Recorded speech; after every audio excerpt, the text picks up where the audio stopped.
Buenos Aires, Argentina. Primavera de 1918. En el estudio fotográfico de la calle Florida, una familia posa ante la cámara con la solemnidad que exigía la época. El padre, don Augusto Mendoza, comerciante de telas finas, permanece de pie junto a su esposa Clemencia, quien sostiene en su regazo a la pequeña Isabela de apenas 3 años. A su lado, con una mano apoyada delicadamente sobre el respaldo de la silla materna, se encuentra Violeta, la hija mayor de 14 años. Su vestido de encaje blanco con bordados en hilo de seda cae en pliegues perfectos hasta el suelo. Su rostro, sin embargo, no refleja la serenidad de sus padres. Hay algo en sus ojos oscuros, algo en la rigidez de su postura, algo en la forma en que su mano izquierda presiona con firmeza contra su abdomen, oculta entre los pliegues del vestido, que rompe la armonía de la escena. Una tensión invisible atraviesa la fotografía como una grieta en el cristal. Durante más de un siglo, esta imagen permaneció guardada en un álbum familiar, pasando de generación en generación como un recuerdo inocente de tiempos mejores. Nadie cuestionó la expresión de Violeta. Nadie notó la manera en que sus dedos se aferran al tejido con desesperación apenas contenida. Nadie reparó en que su mirada no está dirigida al fotógrafo, sino hacia algún punto fuera del encuadre, como si buscara una salida que no existe. Fue en el año 2015 cuando Lucía Mendoza, tataranieta de aquella familia, decidió digitalizar las fotografías antiguas de su linaje. Al escanear esta imagen en alta resolución, algo llamó su atención. Un detalle tan pequeño que había permanecido invisible al ojo humano durante casi 100 años. Entre los pliegues del vestido de Violeta, justo donde su mano izquierda presiona con insistencia, se aprecia una forma irregular. Un bulto sutil pero innegable. Y algo más perturbador aún, una pequeña mancha oscura en el encaje blanco, apenas perceptible, que podría confundirse con una sombra o un defecto de la impresión. Pero no lo era. Lucía amplió la imagen hasta que la textura del papel antiguo se deshizo en píxeles. Y entonces lo vio. Lo que Violeta ocultaba bajo su vestido en ese retrato de familia no era una simple arruga en la tela ni un pliegue mal acomodado. Era algo que ninguna niña de 14 años debería cargar. Era un secreto que cambiaría para siempre la forma en que entendemos las historias que nuestros ancestros callaron. ¿Quién era realmente Violeta Mendoza? ¿Por qué su familia decidió capturar este momento en una fotografía que debía representar honor y respetabilidad? ¿Qué ocurrió después de que el fotógrafo ajustara el obturador y la escena quedara congelada para la eternidad? Las fotografías tienen el poder de mentir y decir la verdad al mismo tiempo. Pueden ocultar tragedias detrás de sonrisas forzadas, o revelar secretos en los detalles que nadie pensó que serían observados con tanto detenimiento. Esta imagen de 1918 es un testimonio silencioso de cómo las apariencias pueden ser armaduras, y cómo incluso en la quietud de un retrato formal, el dolor encuentra formas de filtrarse. Esta es una historia sobre lo que escondemos cuando el mundo nos observa. Sobre lo que una familia estuvo dispuesta a sacrificar para mantener intacta su reputación. Sobre una niña convertida en mujer demasiado pronto, obligada a sonreír mientras su mundo se desmoronaba. Si esta fotografía ha captado tu atención, si sientes esa inquietud que nace cuando intuyes que hay más de lo que se muestra, deja un me gusta en este video. Permite que esta historia llegue a más personas que, como tú, se atreven a mirar más allá de lo evidente. Y en los comentarios, escribe, estoy lista para descubrir lo que nadie se atrevió a contar.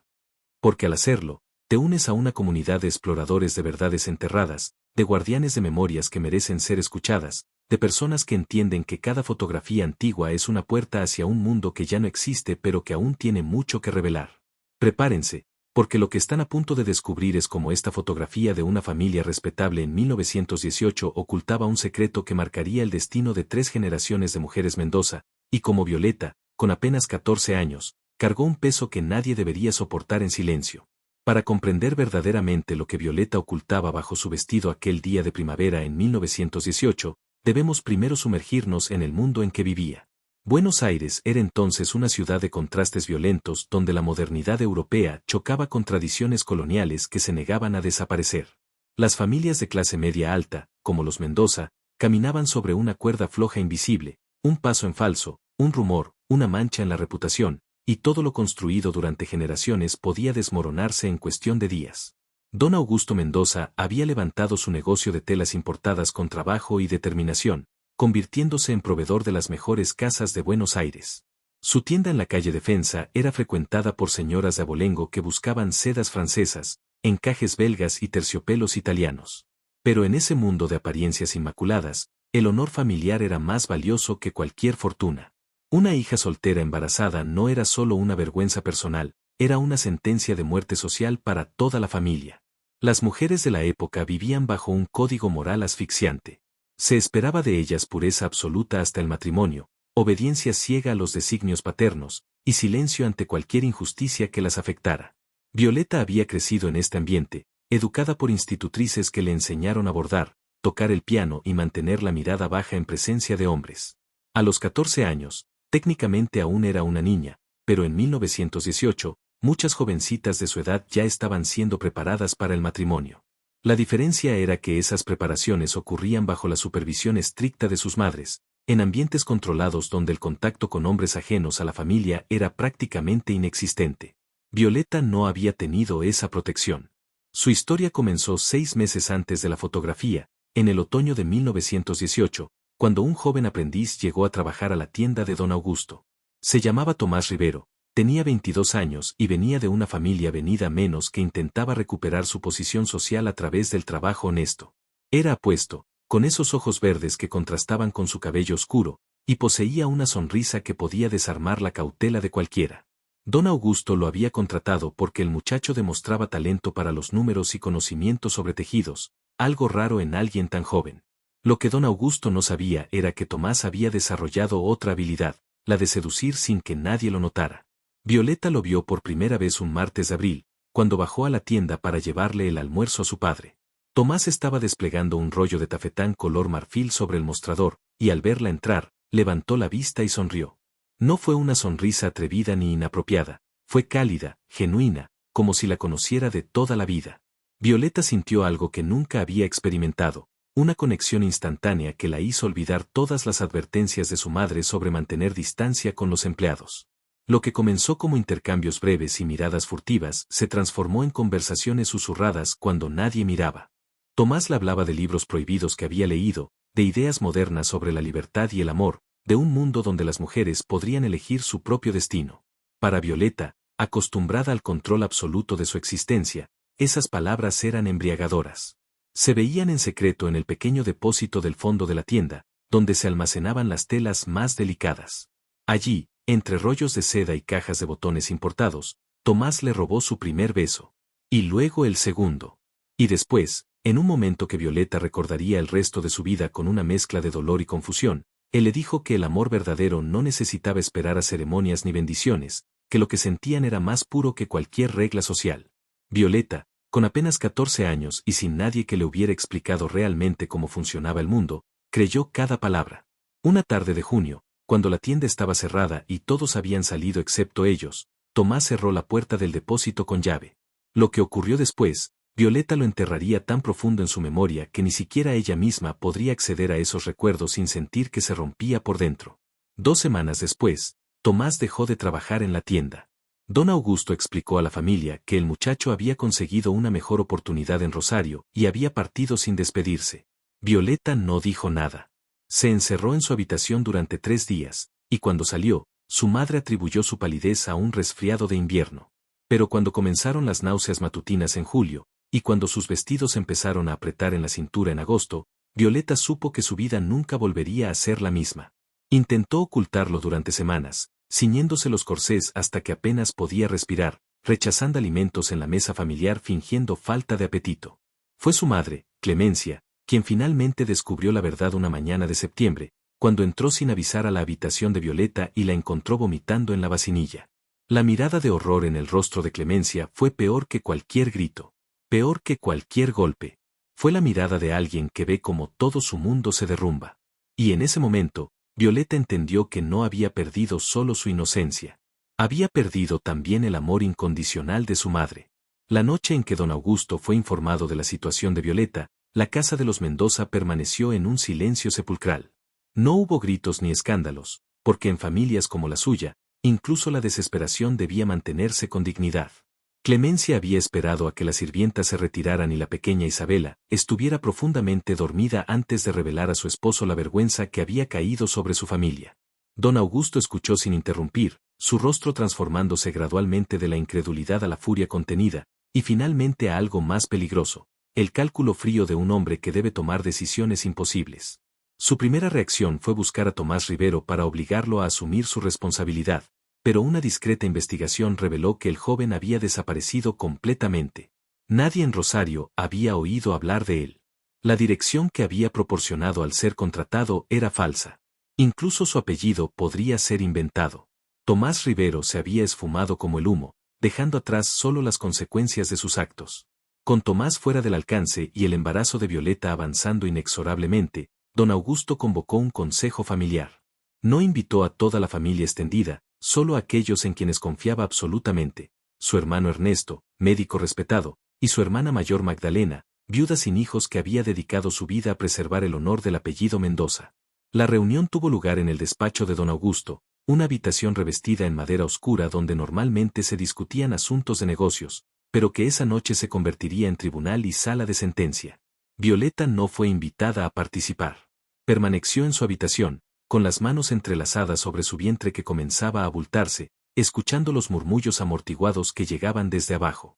Sabía que estaban decidiendo su destino sin consultarla, como si ella fuera una mercancía dañada cuyo valor debía ser recuperado o al menos minimizado. La solución que se discutió primero fue la más obvia pero también la más peligrosa, deshacerse del embarazo. El doctor Ernesto conocía parteras que, por una suma considerable y con absoluta discreción, podían provocar un aborto. Pero también conocía los riesgos, la hemorragia, la infección, la posibilidad de que Violeta muriera en el proceso o quedara estéril permanentemente. Clemencia rechazó esta opción con una vehemencia que sorprendió a todos. A pesar de su furia y decepción hacia su hija, la idea de ponerla deliberadamente en peligro de muerte le resultaba insoportable. Además, argumentó con una lógica implacable, si algo salía mal y Violeta moría o quedaba gravemente enferma, las preguntas serían inevitables. Los rumores se propagarían. Y el escándalo que intentaban evitar se volvería aún peor. La segunda opción fue enviar a Violeta lejos, a alguna casa de campo remota o a un convento que aceptara jovencitas en su condición, donde pudiera dar a luz en secreto y el bebé sería entregado a un orfanato o adoptado por alguna familia que nunca conocería su origen. Esta era la solución más común en estos casos, la que permitía a las familias mantener intacta su reputación mientras se libraban discretamente del problema. Magdalena la apoyó fervientemente, ofreciendo incluso contactos con instituciones religiosas que manejaban estos asuntos con la máxima confidencialidad. Pero don Augusto vio un problema: la ausencia de Violeta durante tantos meses requeriría una explicación. En un círculo social donde cada movimiento era observado y comentado, la desaparición de la hija mayor durante casi un año levantaría sospechas. Podrían inventar una enfermedad, un viaje educativo a Europa, pero las mentiras elaboradas siempre tenían grietas por donde se filtraba la verdad. Fue entonces cuando surgió la tercera opción, la más audaz y perturbadora. Una solución que requería que todos actuaran como si nada estuviera ocurriendo, que mantuvieran a Violeta visible en la sociedad porteña hasta el último momento posible, y que luego ejecutaran un plan tan cuidadosamente orquestado que nadie pudiera sospechar la verdad. El doctor Ernesto lo planteó con la frialdad de quien analiza un problema médico: si Violeta vestía adecuadamente, con prendas que disimularan su condición, y si la familia mantenía su rutina normal, podrían ganar tiempo precioso. Cuando el embarazo fuera demasiado evidente para ocultarse, aproximadamente en el 7º mes, entonces sí la enviarían discretamente fuera de Buenos Aires, bajo el pretexto de atender a una tía enferma en Córdoba. El parto ocurriría allí, lejos de ojos curiosos, y el bebé. El doctor Ernesto hizo una pausa, eligiendo cuidadosamente sus palabras. El bebé podría ser presentado como hijo de la tía Magdalena, quien supuestamente lo habría adoptado después de que una prima lejana muriera en el parto. Nadie cuestionaría a una viuda respetable que decide criar al hijo de un familiar fallecido. Era un acto de caridad que incluso mejoraría su reputación. El silencio que siguió a esta propuesta fue denso y oscuro.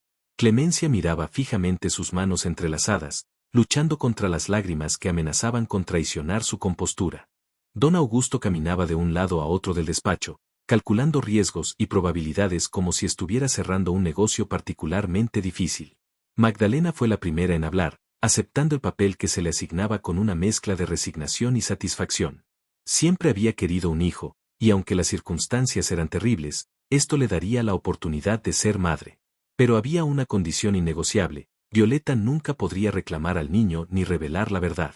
Para el mundo, y eventualmente para el propio bebé, Magdalena sería la madre y Violeta solo una prima lejana que apenas existía en su vida.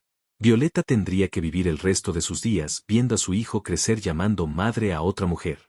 Era un castigo cruel, pero también la única forma de preservar el honor familiar y darle al bebé una vida respetable. Don Augusto finalmente aceptó el plan. Se acordó que en los próximos meses, mientras el embarazo aún pudiera ocultarse, la familia mantendría todas sus actividades sociales normales. Asistirían a misa, recibirían visitas, participarían en eventos comunitarios. Y para que quedara constancia de que todo era normal en la familia Mendoza, encargarían un retrato familiar formal. Una fotografía que mostrara al mundo que eran una familia unida, respetable, sin secretos que ocultar. La ironía de esta decisión no escapó a ninguno de los presentes, pero todos entendieron su necesidad. La fotografía sería su coartada perfecta, su prueba de inocencia ante cualquier rumor futuro. El estudio fotográfico de la calle Florida pertenecía a don Felipe Casares, un español que había llegado a Buenos Aires 30 años atrás con una cámara de placas y el sueño de documentar a la alta sociedad argentina. Su estudio era el más prestigioso de la ciudad, decorado con cortinas de terciopelo, columnas de yeso que imitaban el mármol y un telón de fondo pintado que representaba un jardín de estilo europeo. Allí acudían las familias distinguidas para inmortalizarse en retratos que luego ocuparían lugares de honor en sus salones. Don Augusto había reservado una sesión para un sábado de octubre de 1918, pagando extra para asegurar privacidad absoluta y la mejor calidad en la impresión. La mañana del retrato, la casa de los Mendoza era un hervidero de actividad nerviosa. Clemencia había pasado la noche sin dormir, revisando mentalmente cada detalle del plan. El vestido de Violeta había sido elegido con minucioso cuidado, un diseño de encaje blanco con corpiño alto y caída amplia que, según las últimas modas francesas, disimulaba cualquier irregularidad en la figura. La modista había trabajado durante 2 semanas en esa prenda, agregando capas extra de tela en lugares estratégicos y reforzando la estructura interna para crear una silueta que desviara la atención del vientre. Violeta se vistió en silencio, ayudada por su madre que ajustaba cada pliegue con manos temblorosas. Entre ellas no se intercambiaron palabras, ya no había nada que decir que no hubiera sido dicho en las semanas previas con reproches y lágrimas. Clemencia había alternado entre la ira y la compasión, entre el deseo de abrazar a su hija y el impulso de repudiarla completamente. Esa mañana, mientras colocaba en el cabello de Violeta una peineta de carey que había pertenecido a su propia abuela, sintió una oleada de tristeza tan profunda que tuvo que detenerse un momento para recuperar la compostura. Su hija mayor, la niña que había sido tan obediente y dulce, estaba siendo destruida por un secreto que ambas debían cargar. Y lo peor era que Clemencia sabía que parte de la culpa era suya por no haber protegido mejor a Violeta, por haberla dejado acudir a la tienda sin supervisión, por haber confiado en que las reglas sociales serían suficiente protección. Ahora entendía, demasiado tarde, que las reglas solo protegen a quienes las respetan, y que los hombres como Tomás Rivero existían precisamente porque sabían que las consecuencias de sus actos siempre recaerían sobre las mujeres. Cuando Violeta estuvo completamente vestida, se miró en el espejo de cuerpo entero de su habitación. La jovencita que le devolvía la mirada era una extraña.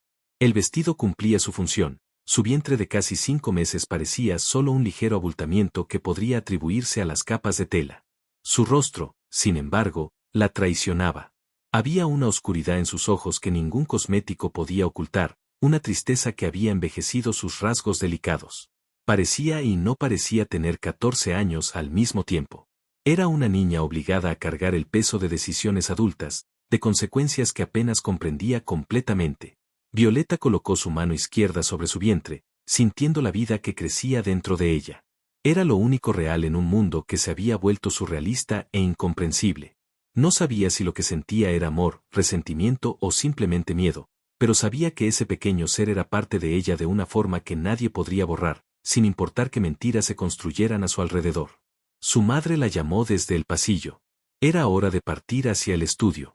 Mientras bajaba las escaleras, Violeta se preguntó si algún día alguien miraría esa fotografía y vería más allá de la fachada de normalidad.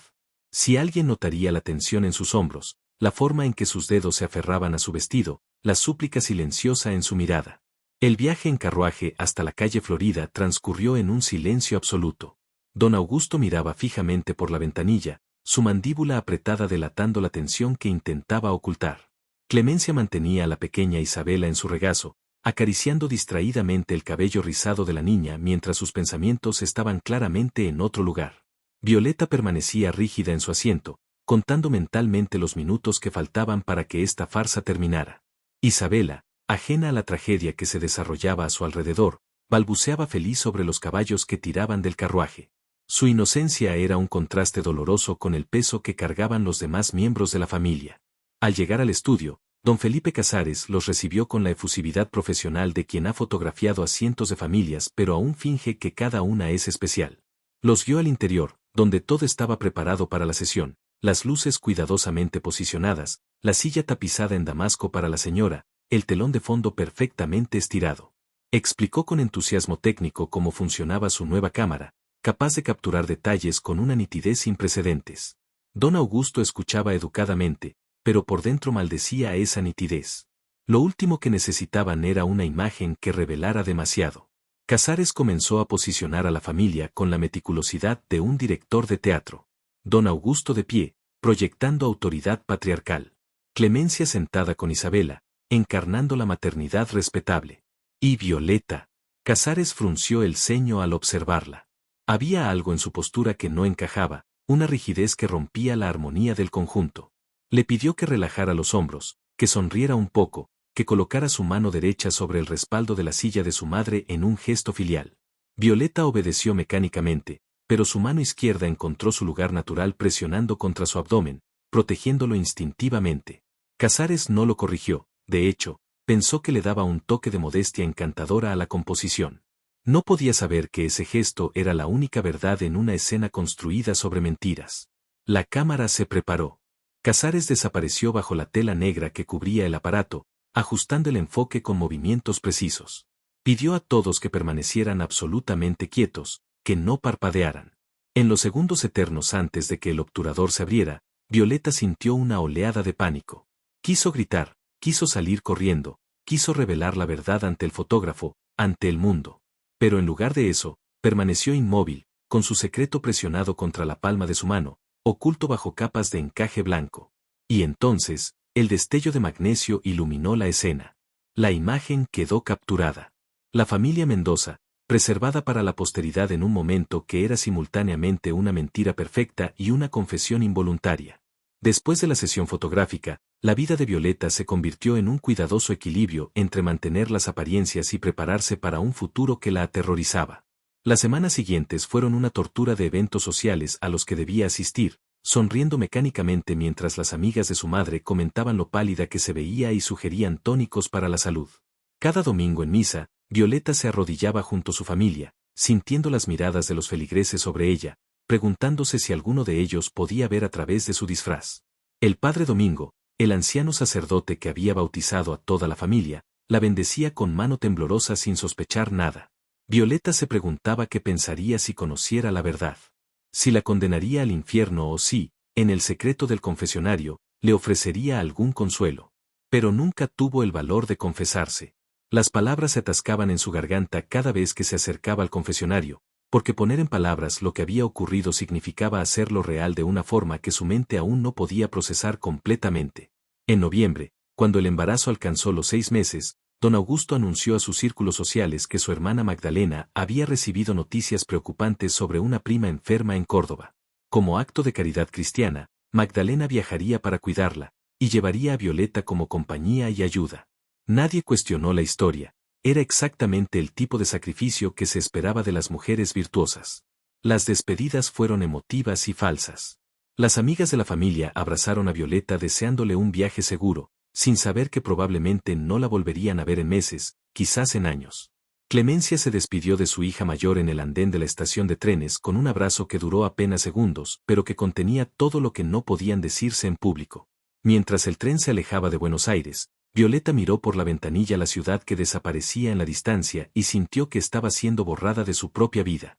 El viaje a Córdoba duró 2 días, en un vagón de segunda clase que Magdalena había elegido deliberadamente para evitar encuentros con conocidos. Durante ese tiempo, tía y sobrina apenas hablaron. Magdalena pasaba las horas leyendo su misal o mirando el paisaje, mientras Violeta sentía como su bebé se movía cada vez con más fuerza dentro de ella. Eran pataditas suaves al principio, luego movimientos más definidos que la hacían jadear. La casa en Córdoba pertenecía a un primo lejano de don Augusto, un hombre discreto que había aceptado, por una generosa suma de dinero, no hacer preguntas sobre la presencia de las 2 mujeres en su propiedad. Era una construcción colonial en las afueras de la ciudad, rodeada de campos de maíz y tan aislada que podían pasar días sin ver a nadie más que al peón que traía provisiones cada semana. Allí, finalmente libre de la necesidad de esconder su embarazo, Violeta pudo dejar que su vientre creciera sin restricciones. El alivio físico de no tener que ceñirse los corsés hasta no poder respirar fue inmenso, pero la soledad emocional era abrumadora. Magdalena había contratado a una partera de la zona, una mujer indígena de rostro curtido y manos expertas que había asistido a cientos de nacimientos. Se llamaba Marisol y hablaba poco, pero había una compasión en sus ojos oscuros que Violeta no había visto en ningún miembro de su familia.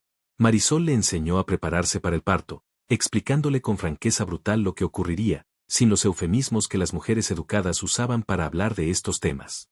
Por primera vez, alguien la trataba como una persona que merecía saber la verdad, no como un problema que debía ser manejado. Durante los meses en Córdoba, Violeta cambió de formas que iban más allá de lo físico. El embarazo la transformaba visiblemente, su rostro se llenó, su cabello se volvió más espeso, su piel adquirió un brillo que contrastaba con la oscuridad de su estado de ánimo. Pero internamente, algo más profundo estaba ocurriendo. La niña que había confiado ciegamente en las palabras de Tomás, que había creído en cuentos de hadas sobre el amor, estaba muriendo. En su lugar emergía una mujer que entendía que el mundo era más cruel de lo que nunca había imaginado, y que las reglas no estaban diseñadas para protegerla sino para silenciarla. Pasaba las tardes caminando sola por los campos, hablándole al bebé que crecía dentro de ella. Le contaba sobre Buenos Aires, sobre la familia que nunca conocería realmente, sobre los sueños que Violeta había tenido antes de que todo se derrumbara. A veces lloraba tan intensamente que Marisol tenía que salir a buscarla, guiándola de vuelta a la casa con un brazo firme alrededor de sus hombros. La partera nunca le preguntaba por qué lloraba, simplemente le preparaba té de hierbas y se sentaba a su lado en silencio compasivo. Era más consuelo del que Violeta había recibido de su propia familia. Las cartas de Buenos Aires llegaban irregularmente, traídas por el peón junto con las provisiones. Clemencia escribía con una formalidad fría que rompía el corazón de Violeta más que cualquier reproche explícito. Le contaba sobre la pequeña Isabela, sobre eventos sociales, sobre el negocio de don Augusto, pero nunca preguntaba cómo se sentía Violeta ni mencionaba el bebé que estaba a punto de nacer. Era como si su hija mayor se hubiera convertido en un deber desagradable que debía ser cumplido pero no reconocido. Don Augusto nunca escribió directamente, sus mensajes llegaban siempre a través de instrucciones que Clemencia transmitía, asegurarse de que todo estuviera arreglado con la partera, confirmar que nadie en Córdoba sospechaba nada, prepararse para volver a Buenos Aires tan pronto como fuera médicamente posible después del parto. La única carta que proporcionó algo de consuelo fue una breve nota de la pequeña Isabela, escrita con la letra torpe de una niña de 3 años guiada por la mano de su madre. Decía simplemente, «Te extraño, Violeta. ¿Cuándo vuelves?». Violeta guardó esa carta bajo su almohada y la releía cada noche antes de dormir, aferrándose a la evidencia de que al menos una persona en su familia la amaba sin condiciones ni juicios. A medida que se acercaba febrero de 1919, la fecha estimada del parto, la ansiedad de Violeta crecía exponencialmente. No era solo el miedo al dolor físico que sabía la esperaba, sino el terror de lo que vendría después. Tendría que entregar a su hijo a Magdalena y luego fingir que nunca había existido. Tendría que llamar tía a su propia criatura y mantener esa mentira por el resto de su vida. La magnitud de lo que estaba a punto de perder finalmente la golpeó con fuerza completa, y pasó sus últimas semanas de embarazo en un estado de duelo anticipado que Marisol reconoció pero no pudo aliviar. La madrugada del 19 de febrero de 1919, Violeta despertó con un dolor agudo que le atravesaba la espalda. Al principio intentó ignorarlo, girándose en la cama y abrazando una almohada, pero el dolor regresó minutos después, más intenso. Cuando sintió un líquido tibio empapar las sábanas, supo que el momento había llegado. Llamó a Magdalena con voz temblorosa, y su tía, que había estado esperando este momento durante semanas, se movió con eficiencia militar. Despertó a Marisol, que dormía en una habitación contigua, y en cuestión de minutos la casa se transformó en una sala de parto improvisada. Marisol había preparado todo con anticipación, sábanas limpias, agua hirviendo, hierbas para el dolor y la infección, trapos para limpiar al bebé. Violeta fue guiada a la cama que habían preparado especialmente para este propósito, con un protector de hule bajo las sábanas y almohadas extra para apoyar su espalda. Las contracciones comenzaron suaves pero se intensificaron rápidamente, cada ola de dolor dejándola sin aliento. Marisol le sostenía la mano y le hablaba en voz baja, mezclando español con palabras en quechua que Violeta no entendía pero que de alguna forma la tranquilizaban. Le decía que respirara, que el dolor era su cuerpo abriendo el camino para la vida, que era fuerte y lo lograría. El parto duró 17 horas. 17 horas en las que Violeta transitó entre momentos de lucidez y episodios donde el dolor era tan intenso que perdía conciencia de dónde estaba. Gritó hasta quedarse sin voz, suplicó que la dejaran morir, maldijo a Tomás con palabras que nunca había pronunciado antes. Magdalena permaneció en la habitación pero apartada, observando desde una esquina con expresión inescrutable. Había algo casi clínico en su presencia, como si ya estuviera ensayando su papel de madre del bebé que estaba a punto de nacer. Violeta la odiaba en esos momentos, la odiaba con una intensidad que la sorprendía, pero no tenía energía para articular ese odio. Todo su ser estaba concentrado en sobrevivir al tormento que su cuerpo experimentaba. Marisol la examinaba periódicamente, murmurando palabras de aliento. Ya casi, el bebé viene bien posicionado. Pero ya casi se extendió durante horas que parecían eternas. El sol salió, alcanzó su cenit y comenzó a descender nuevamente. Afuera, los pájaros cantaban ajenos al drama humano que se desarrollaba dentro de la casa. Cuando finalmente Marisol anunció que era momento de pujar, Violeta ya no tenía fuerzas. Pero su cuerpo tomó el control, empujando instintivamente con una fuerza que no sabía que poseía. El primer llanto del bebé cortó el aire denso de la habitación como un cuchillo. Era un sonido agudo, vigoroso, lleno de vida. Violeta sintió una oleada de emociones tan abrumadora que comenzó a sollozar incontrolablemente. Marisol trabajaba rápidamente, cortando el cordón umbilical, limpiando al recién nacido envuelto en líquido y sangre. Violeta intentó incorporarse para ver a su hijo, pero su cuerpo estaba demasiado débil. Es un varón, anunció Marisol con una sonrisa cansada, sano y fuerte. Un niño. Violeta había dado a luz a un niño. Durante meses, había imaginado este momento sin atreverse a formar expectativas concretas, pero ahora que era real, sintió una conexión tan profunda que le dolía físicamente. Quiero verlo, susurró con voz ronca. Quiero sostenerlo.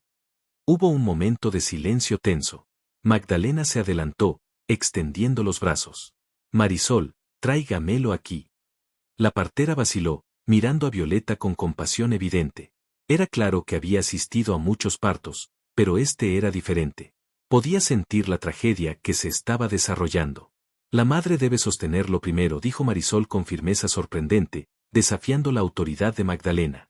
Es importante para la recuperación. Hubo una batalla silenciosa de voluntades entre las dos mujeres.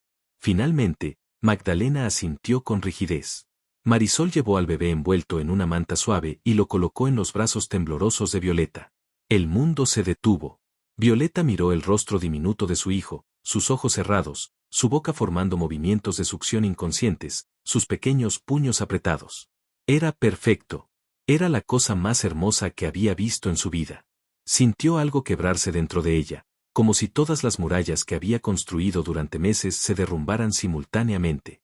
Besó su frente suave, respiró su olor a recién nacido, memorizó cada detalle de sus rasgos. Mi bebé, susurró, mi pequeño. El niño abrió los ojos brevemente, dos puntos oscuros que parecían mirarla con una sabiduría antigua e imposible.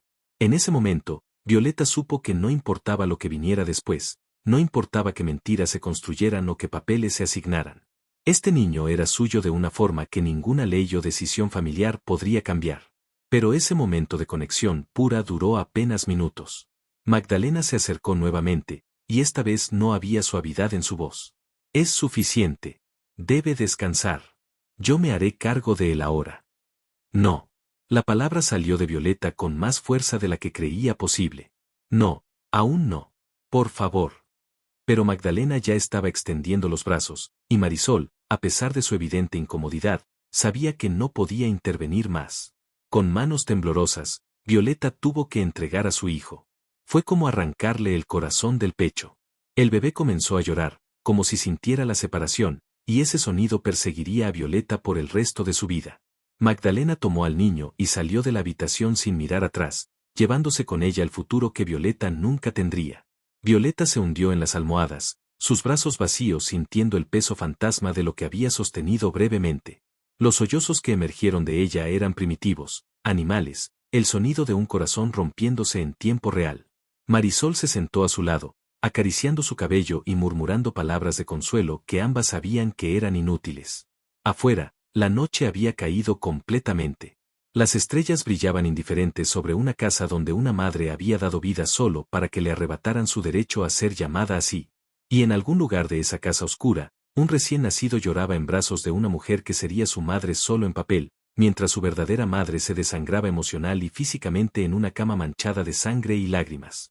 3 semanas después del parto, cuando Violeta apenas había comenzado a recuperarse físicamente pero seguía devastada emocionalmente, llegó la orden de don Augusto. Era momento de regresar a Buenos Aires. El plan estaba en marcha. Magdalena había permanecido en Córdoba con el bebé, al que había llamado Emilio sin consultar a Violeta, construyendo la narrativa que presentaría en Buenos Aires. Según la historia oficial, su prima lejana había fallecido en el parto después de dar a luz a un niño, y Magdalena, en un acto de caridad cristiana, había decidido adoptarlo y criarlo como propio. Nadie cuestionaría esta versión. Era exactamente el tipo de tragedia común en esos tiempos y el tipo de sacrificio esperado de las mujeres virtuosas. Violeta viajaría de regreso primero, sola, supuestamente porque la tía enferma a la que había ido a cuidar ya se había recuperado. Su ausencia de 3 meses sería explicada como un periodo de servicio familiar honorable. Magdalena llegaría unas semanas después con el bebé, y la familia Mendoza la recibiría con felicitaciones por su generosidad. El viaje de regreso fue un tormento. Violeta viajaba en el mismo tren que la había llevado a Córdoba meses atrás, pero era una persona completamente diferente. Su cuerpo aún sangraba ocasionalmente, sus pechos se habían hinchado dolorosamente con leche que nadie bebería, y cada movimiento le recordaba el parto que había experimentado. Pero el dolor físico era insignificante comparado con la agonía de dejar atrás a su hijo. Cada kilómetro que el tren avanzaba hacia Buenos Aires era un kilómetro más de distancia entre ella y Emilio. Se preguntaba quién lo alimentaría ahora, quién lo consolaría cuando llorara, si extrañaría de alguna forma inexplicable los brazos que lo habían sostenido primero. Marisol le había dado hierbas para secar la leche materna y acelerar la recuperación, pero ninguna hierba podía curar el vacío que sentía. Cuando el tren finalmente llegó a la estación de Buenos Aires, Clemencia estaba esperando en el andén. Madre e hija se miraron a través del vapor que escapaba de la locomotora, y en esa mirada se comunicaron volúmenes de dolor que nunca podrían articularse en palabras. Clemencia abrazó a Violeta brevemente, un gesto público de afecto materno, pero Violeta sintió la rigidez en ese abrazo. Su madre había venido a recogerla no por amor sino por deber. La casa en Buenos Aires estaba exactamente como Violeta la recordaba, pero ella ya no encajaba en ella. Se sentía como un fantasma vagando por habitaciones que alguna vez fueron su hogar. La pequeña Isabela corrió a abrazarla con genuino entusiasmo, y ese fue el único momento de calidez real en su regreso. Violeta la alzó y la abrazó fuertemente, enterrando su rostro en el cabello rizado de su hermana pequeña, permitiéndose llorar brevemente antes de recomponerse. Don Augusto la saludó con un asentimiento formal desde su despacho, sin levantarse de su escritorio. No hubo preguntas sobre su salud, no hubo reconocimiento de lo que había pasado. Era como si los últimos 3 meses simplemente no existieran. Esa noche, durante la cena familiar, se esperaba que Violeta se comportara como siempre. Clemencia había preparado sus platos favoritos, un gesto que podría haber sido amoroso si no se sintiera como un soborno para asegurar su silencio. La conversación en la mesa giró alrededor de temas banales, el negocio de telas que prosperaba, las últimas tendencias de moda parisina, los chismes de la comunidad. Violeta comía mecánicamente, respondiendo cuando se le hablaba con monosílabos. En un momento, Isabela preguntó inocentemente si Violeta había conocido al bebé de la tía Magdalena. El silencio que siguió fue denso. Don Augusto respondió antes de que Violeta pudiera abrir la boca: no seas impertinente, Isabela. Tu hermana acaba de regresar de cuidar a una enferma. No la molestes con preguntas innecesarias. Los días siguientes establecieron el patrón que dominaría la vida de Violeta durante años. Debía reintegrarse a la sociedad porteña como si nada hubiera ocurrido. Asistir a misa, recibir visitas de amigas de la familia, participar en eventos sociales. Todos comentaban lo delgada que se veía después de su viaje a Córdoba, atribuyéndolo al estrés de cuidar a una enferma. Nadie sospechaba la verdad. Violeta se convirtió en una actriz consumada, sonriendo en los momentos apropiados, manteniendo conversaciones superficiales, fingiendo interés en las trivialidades que obsesionaban a las jóvenes de su clase social. Por dentro, estaba completamente vacía. Se levantaba cada mañana preguntándose cómo sería Emilio ese día, si habría crecido, si sonreiría, si comenzaría a reconocer rostros. Calculaba mentalmente su edad en semanas, luego en meses, marcando cada hito de desarrollo que no presenciaría.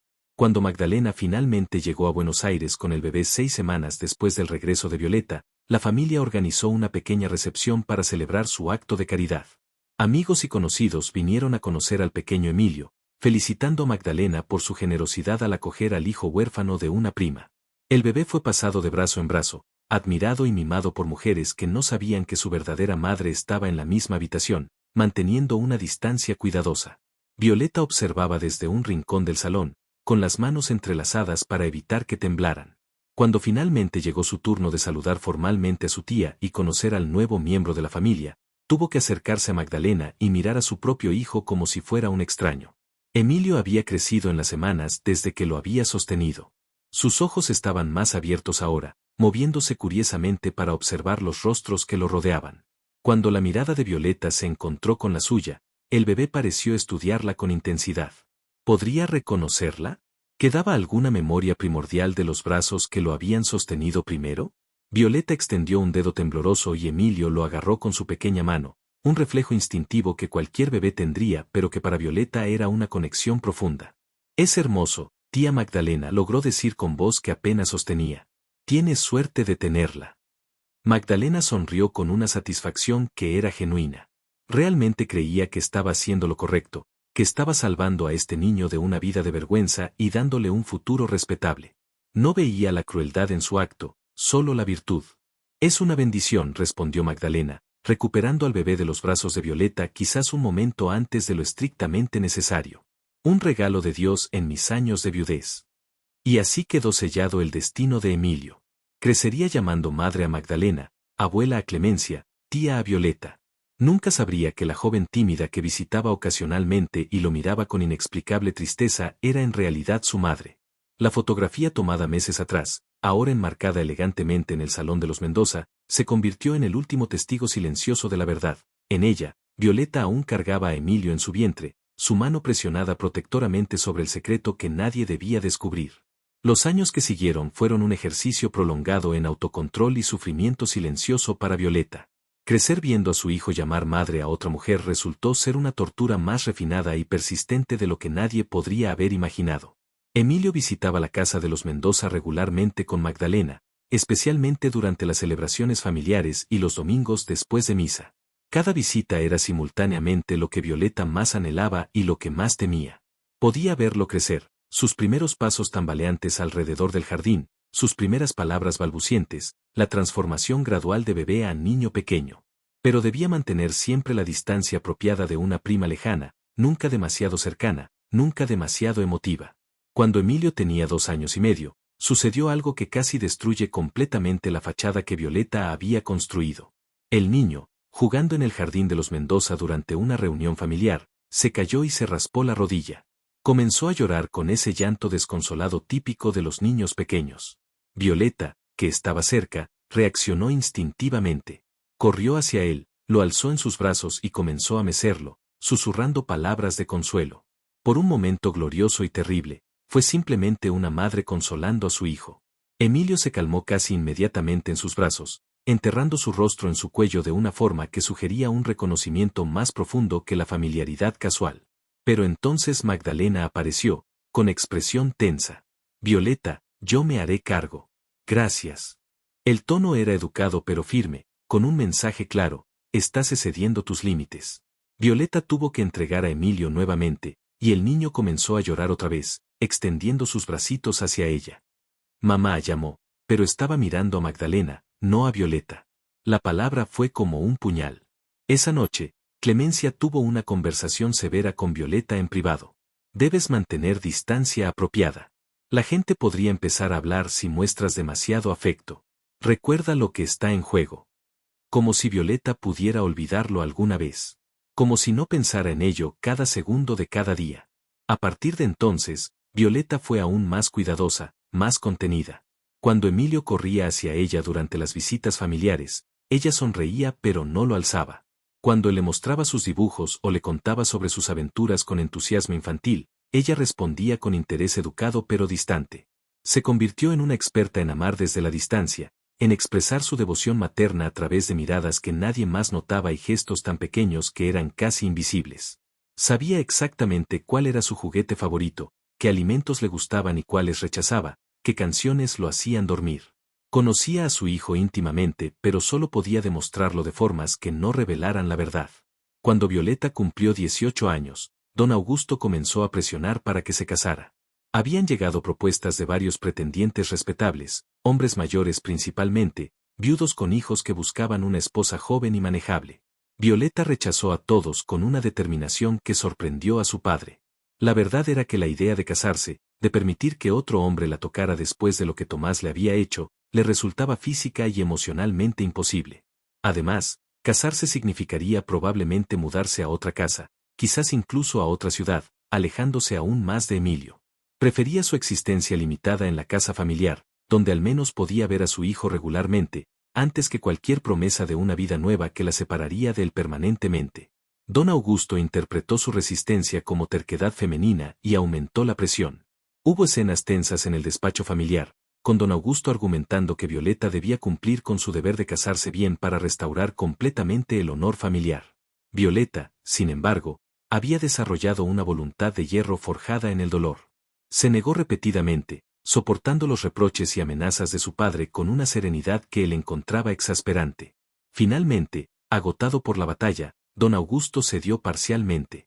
Violeta podría permanecer soltera si insistía, pero tendría que hacerse útil. Comenzó a trabajar en la tienda de telas, ayudando con la contabilidad y atendiendo a clientas selectas.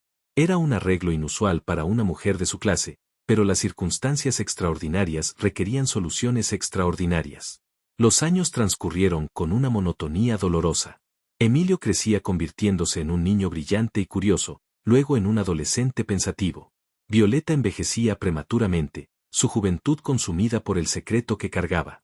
Desarrolló una reputación en la comunidad como la hija solterona de los Mendoza, la que había elegido quedarse cuidando a sus padres en lugar de casarse. Era un papel socialmente aceptable, aunque lastimoso.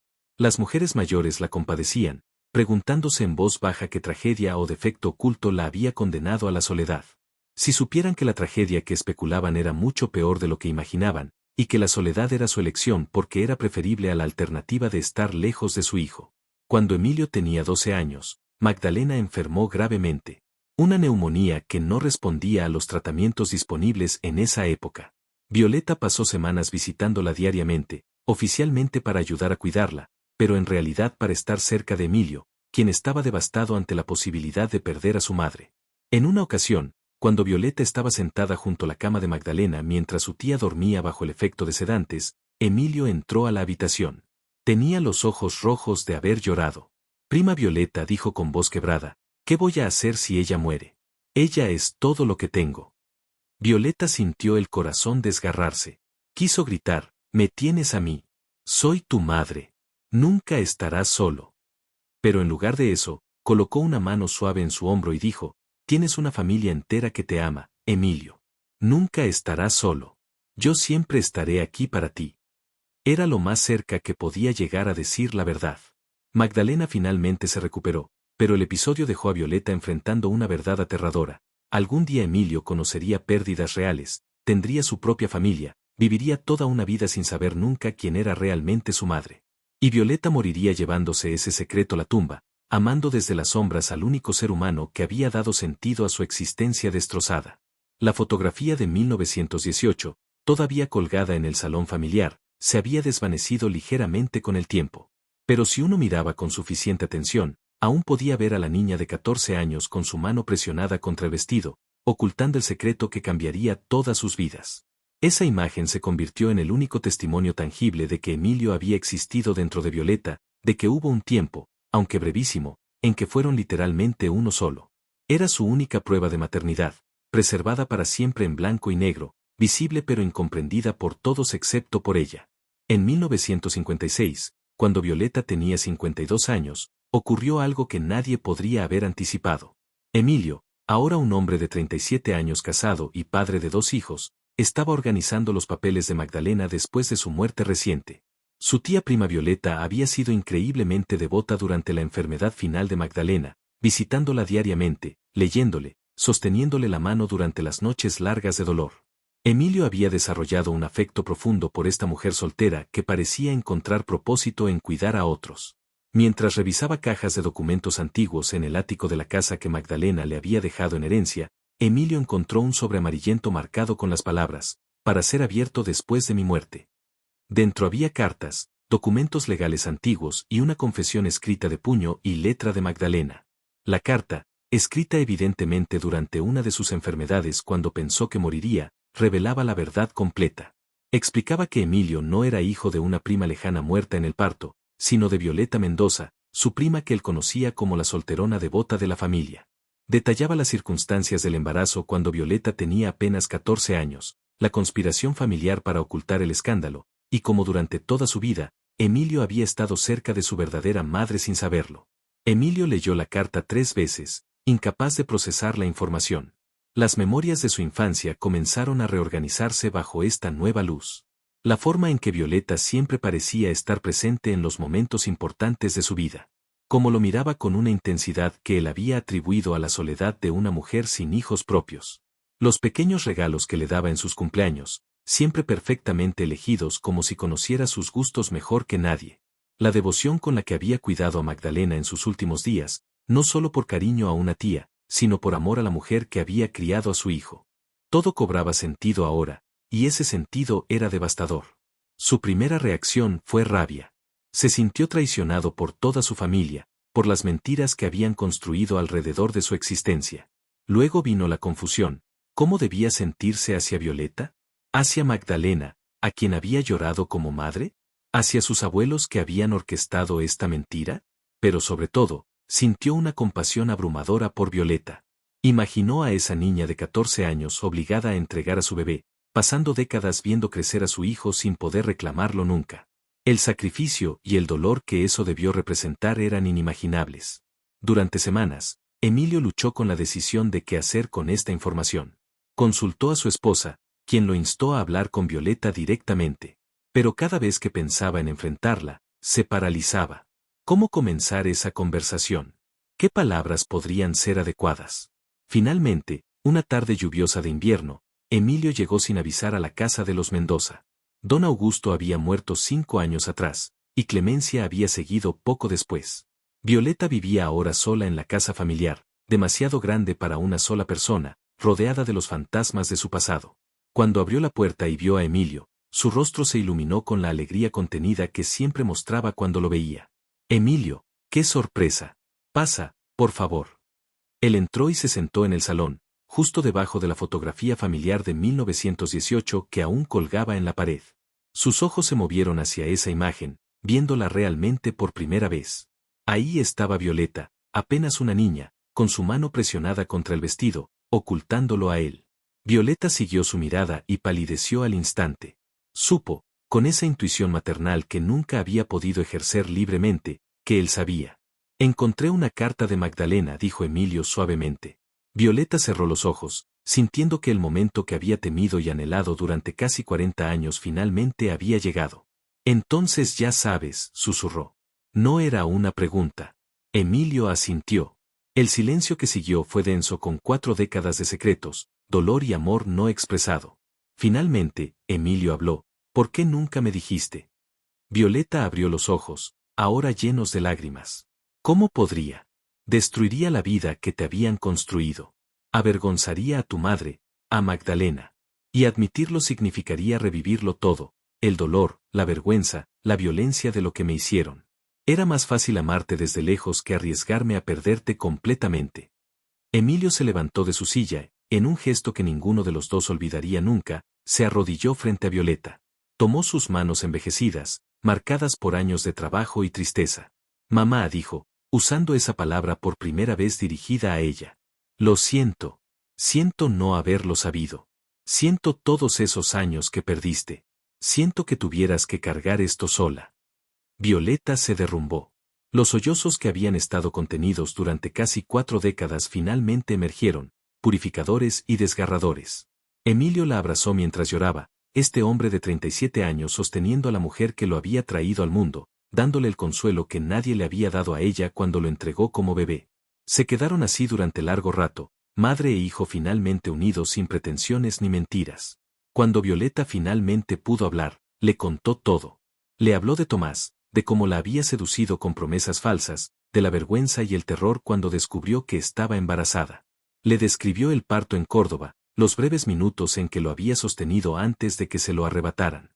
Le confesó cómo cada año de su vida había estado marcado por su ausencia, cómo había rechazado matrimonios y una vida propia porque no podía imaginarse alejándose de él. Le mostró una pequeña caja que guardaba en su habitación, llena de pequeños objetos, un mechón de su cabello de bebé que Marisol le había dado secretamente, dibujos infantiles que él había hecho y descartado pero que ella había rescatado, recortes de periódico que mencionaban sus logros. Era el altar secreto donde había mantenido viva su maternidad prohibida. Emilio lloró con ella, compartiendo finalmente el dolor que Violeta había cargado sola. Esa tarde en el salón de los Mendoza, bajo la mirada de la fotografía que había ocultado y revelado todo simultáneamente, una madre y un hijo pudieron finalmente reconocerse el uno al otro. Era demasiado tarde para recuperar las décadas perdidas, pero no demasiado tarde para la verdad.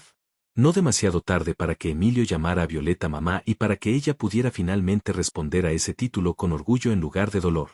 Los días siguientes al descubrimiento fueron complejos para Emilio.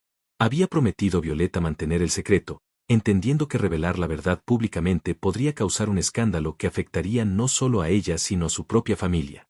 Sus hijos, de 8 y 11 años, crecían en una sociedad que seguía siendo implacable con los nacimientos fuera del matrimonio, aunque de manera más sutil que en 1918. Su esposa, Carmen, era comprensiva pero preocupada por las implicaciones sociales. Sin embargo, Emilio no podía simplemente continuar como si nada hubiera cambiado. Comenzó a visitar a Violeta regularmente, algo que antes hacía ocasionalmente pero que ahora se convirtió en un ritual casi diario. Tomaban té juntos en el salón de la Casa Mendoza, conversando sobre todo y nada, recuperando los años perdidos de conversaciones entre madre e hijo que nunca habían tenido. Violeta floreció bajo esta atención. La mujer envejecida prematuramente que había vivido en las sombras comenzó a mostrar destellos de la persona que podría haber sido si su vida no hubiera sido destruida a los 14 años. Sonreía más frecuentemente, su postura se enderezaba, sus ojos recuperaban algo de brillo. Era como si el simple acto de ser reconocida como madre le devolviera una parte de su humanidad que había sido negada. Emilio también comenzó a reexaminar toda su historia familiar bajo esta nueva luz. Cuestionó a tíos y primos supervivientes, indagó en documentos familiares, intentando comprender mejor las circunstancias que habían llevado a la decisión de ocultar su verdadero origen. Lo que descubrió lo perturbó profundamente. La conspiración había sido más extensa de lo que imaginaba. Varios miembros de la familia sabían la verdad pero habían participado en el silencio, priorizando la reputación sobre el bienestar de una niña de 14 años. Algunos incluso habían culpado a Violeta, susurrando que debió haber sido lo suficientemente imprudente como para permitir que ocurriera. Nadie había cuestionado la predación de Tomás Rivero ni la responsabilidad de los adultos que deberían haberla protegido. Esta comprensión de cómo funcionaban las estructuras de poder en su familia, y en la sociedad en general, radicalizó algo en Emilio. Decidió que, aunque no podía cambiar el pasado ni revelar públicamente la verdad sin causar daño, podría al menos asegurar que Violeta supiera que era amada y valorada como madre. Comenzó a llevar a sus hijos a visitarla regularmente. Les presentó a Violeta no como la prima lejana que técnicamente era, sino como tía Violeta especial, alguien que merecía respeto y afecto particulares.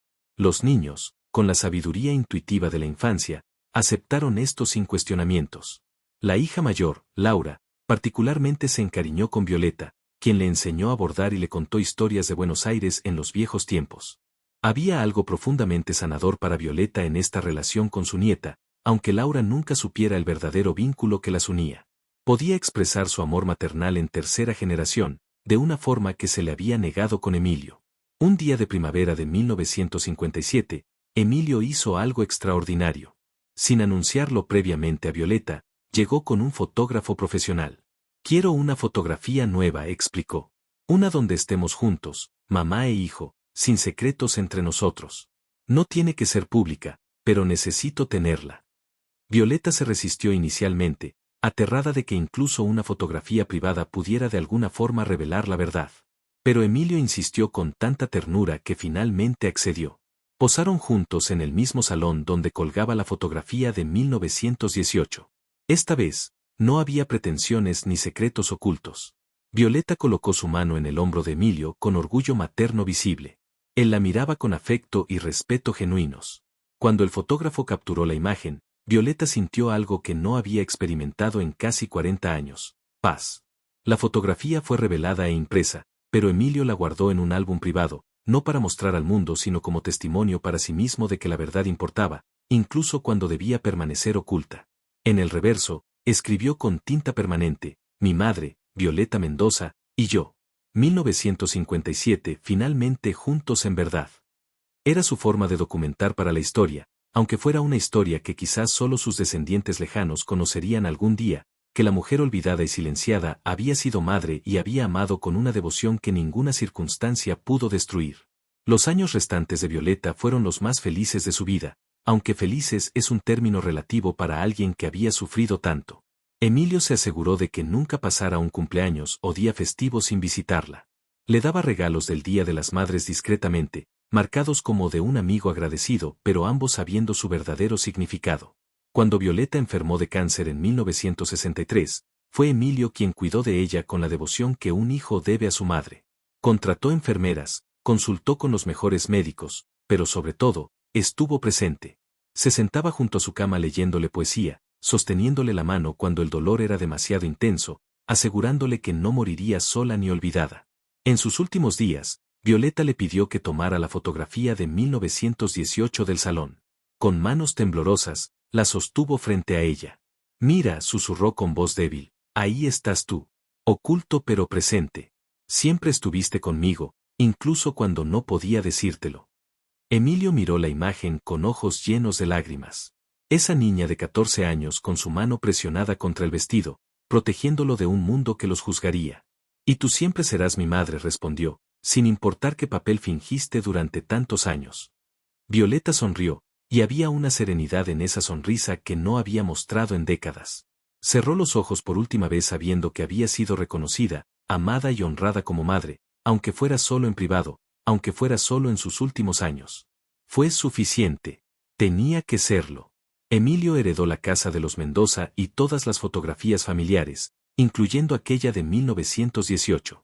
La guardó cuidadosamente, junto con la confesión de Magdalena y sus propias notas sobre la verdadera historia de su familia. Algún día, pensó, cuando todos los que podrían ser heridos por la verdad ya no estuvieran, esta historia debería contarse. No como escándalo sino como testimonio del amor maternal que persiste incluso en las circunstancias más crueles, y de cómo las sociedades destruyen a las mujeres en nombre del honor mientras perdonan a los hombres que las dañan.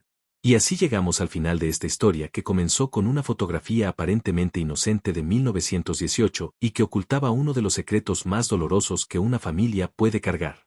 Violeta Mendoza murió en 1963, a los 59 años, habiendo vivido una existencia marcada por el sacrificio silencioso y el amor prohibido. Su obituario en los periódicos de Buenos Aires fue breve. La mencionaba como la hija soltera de don Augusto Mendoza, notable comerciante, y Clemencia Vázquez de Mendoza, señora de la sociedad. Nadie mencionó que fue madre. Nadie reconoció el coraje extraordinario que requirió vivir durante décadas viendo a su hijo crecer sin poder reclamarlo, manteniendo un secreto que la consumía por dentro pero que nunca traicionó, porque entendía que revelar la verdad podría destruir la vida que su hijo había construido. La fotografía de 1918, ahora más de un siglo antigua, sobrevivió en archivos familiares hasta llegar a manos de Lucía Mendoza, la tataranieta que la digitalizó en 2015. Cuando Lucía amplió la imagen y notó el bulto sutil bajo el vestido de Violeta, comenzó a investigar. Encontró documentos, cartas, la confesión de Magdalena, las notas de Emilio. Reconstruyó pieza por pieza una historia que su familia había intentado enterrar pero que las fotografías, esos testigos silenciosos, habían preservado contra todo intento de olvido. Lucía decidió contar esta historia no como escándalo sino como testimonio. Un testimonio de lo que las mujeres han soportado en sociedades que valoran la reputación sobre la humanidad, que castigan a las víctimas y permiten que los perpetradores desaparezcan sin consecuencias. La historia de Violeta no es única, es representativa de incontables mujeres a través de las generaciones que han sido silenciadas, castigadas y olvidadas por crímenes que no cometieron, por embarazos que no buscaron, por amores maternales que no se les permitió expresar. Cuando miras la fotografía de 1918 ahora, sabiendo la verdad completa, cada detalle cobra nuevo significado. La rigidez en la postura de Violeta ya no parece solo la formalidad de la época, sino la tensión de alguien que carga un peso imposible. Su mano presionada contra el vestido ya no es un simple gesto de modestia, sino un acto instintivo de protección maternal. Sus ojos que miran fuera del encuadre ya no buscan simplemente el final de la sesión, sino una salida de una vida que se había vuelto insostenible. Y sin embargo, hay también una dignidad en esa imagen que trasciende el dolor. Violeta está de pie, literalmente y metafóricamente. No se derrumbó. Sobrevivió. Encontró formas de amar cuando el amor le fue prohibido. Mantuvo su humanidad en circunstancias diseñadas para destruirla. Has llegado al final de esta historia, y al hacerlo, te has convertido en guardián de una verdad que el tiempo intentó borrar. Te has atrevido a mirar más allá de la superficie de una fotografía antigua y has descubierto las capas de humanidad, dolor y amor que se ocultaban bajo ella. Esto es exactamente lo que este canal busca hacer: desenterrar las historias que fueron silenciadas, dar voz a los que no pudieron hablar, y recordarnos que detrás de cada imagen antigua hay seres humanos complejos cuyas experiencias merecen ser reconocidas. Si esta historia te ha conmovido, si has sentido la injusticia que Violeta soportó, si has llorado por los años que perdió con su hijo, o si simplemente has reflexionado sobre cómo las fotografías pueden mentir y decir la verdad simultáneamente, te invito a dejarla expresado en los comentarios. Escribe: esta historia cambió mi forma de mirar las fotos antiguas. Al hacerlo, te unes a una comunidad de exploradores de verdades enterradas, de personas que entienden que la historia no está solo en los libros sino en las cajas de fotografías olvidadas en áticos, en las cartas amarillentas guardadas en cajones, en los secretos que las familias transmiten en susurros o entierran en silencios. Comparte este video. Permite que más personas conozcan la historia de Violeta Mendoza, no como chisme sino como recordatorio de que debemos cuestionar las narrativas oficiales y buscar las voces que fueron silenciadas. Cada vez que compartes una historia como esta, honras la memoria de alguien que fue obligado a vivir en las sombras. Suscríbete a este canal si quieres seguir descubriendo los secretos que las fotografías antiguas guardan. Porque cada imagen tiene un alma, y tú acabas de ayudar a despertar una que llevaba más de un siglo dormida. En los próximos videos, continuaremos este viaje a través del tiempo, explorando más fotografías que parecen inocentes pero que ocultan tragedias, amores prohibidos, decisiones imposibles y verdades que cambiaron el curso de vidas enteras. Estas no son solo historias del pasado, son espejos que reflejan las injusticias que aún persisten, los silencios que todavía se imponen, las mujeres que continúan siendo juzgadas por circunstancias que no controlaron. Activad las notificaciones para no perderos ninguna de estas historias. Porque en un mundo que constantemente intenta borrar y reescribir el pasado, recordar se convierte en un acto de resistencia. Honrar a los olvidados se convierte en un deber moral. Y buscar la verdad detrás de las imágenes se convierte en una forma de justicia, aunque llegue con un siglo de retraso. Violeta Mendoza vivió y amó y sufrió. Su hijo, Emilio, finalmente la reconoció y honró como madre. Su tataranieta, Lucía, rescató su historia del olvido.